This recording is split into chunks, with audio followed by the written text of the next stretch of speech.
अस्सलाम वालेकुम दोस्तों, मैं हाँ आबिद हुसैन और तुसी वेख रहे हो सारा यूट्यूब चैनल भरोसा TV। अज असी दोबारा भाई इकबाल दे फार्म ते विजिट किया है और असी इन्होंने दस्या कि साढ़े कोल नवे परिंदे कुछ आए ने। भाई इकबाल होने कोल जेह्ड़े परिंदे ने सानूं दस्सन ओहदी तफसीर भी दस्सन और ਉਹਦੇ बारे जो भी ਉਹ ਸਾਨੂੰ ਦੱਸਣ। जी भाई इकबाल दसो ਤੁਹਾਡੇ ਕੋਲ ਕਿਹੜਾ ਨਵਾਂ परिंदा आया है और ਉਹਦੀ ਸਾਨੂੰ ਖਸੂਸੀਆਤ ਵੀ ਦੱਸੋ, ਉਹਦੀ ਤਫਸੀਲਾਤ ਦੱਸੋ ਸਾਨੂੰ। इस वक्त भाईजान ਜਿਹੜੇ ਮੇਰੇ ਫਾਰਮ ਵਿੱਚ ਜਾਨਵਰ ਆਏ ਨੇ ਚੈਨਲ ਡੱਬ ਦੇ 6 ਪੀਸ ਮੈਂ ਮੰਗਵਾਏ ਨੇ। सही ਫਿਲਹਾਲ ਆਪਣੇ ਵਾਸਤੇ ਮੰਗਵਾਏ ਨੇ, ਫਿਰ ਜਿਸ ਤਰ੍ਹਾਂ ਅੱਗੇ ਅੰਡੇ ਬੱਚੇ ਦੇਣਗੇ सही ਇਨਸ਼ਾਅੱਲਾ ਸੇਲ ਕਰਾਂਗੇ। फिलहाल फॉर सेल नहीं है। ਨਹੀਂ ਫਿਲਹਾਲ ਫਰ ਸੇਲ ਨਹੀਂ ਹਨ, ਫਿਰ ਮੈਂ ਆਪਣੇ ਸ਼ੌਂਕ ਵਾਸਤੇ ਮੰਗਵਾਏ ਨੇ। सही ਇਨਸ਼ਾਅੱਲਾ ਫਿਰ ਜਿਸ ਤਰ੍ਹਾਂ ਅੱਗੇ ਇਹਨਾਂ ਦੀ ਕੋਈ ਬਲੀਡ ਵਗੈਰਾ ਹੋਏਗੀ सही ਇਨਸ਼ਾਅੱਲਾ ਫਿਰ ਦੋਸਤਾਂ ਨਾਲ ਇਹਨਾਂ ਦੀ ਮਾਲੂਮਾਤ ਮਜ਼ੀਦ ਕਰਾਂਗੇ ਇਸ ਤੋਂ ਅੱਗੇ ਵੀ।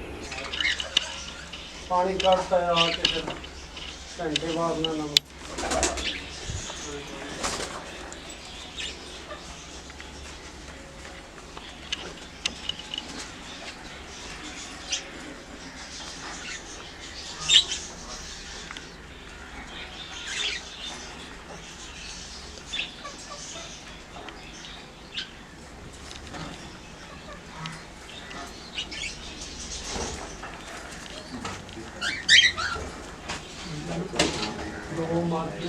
दो नाम ने मारने नंबर चलो सरकार से का होगा सरकार ने मारने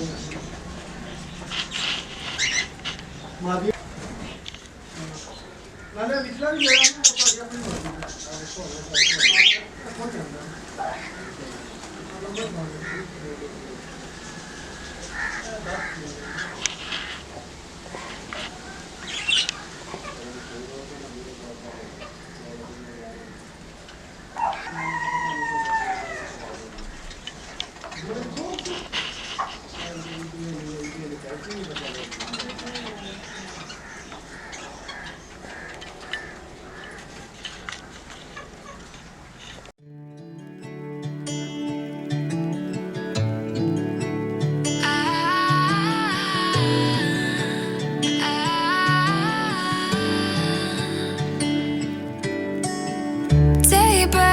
And I'm burned by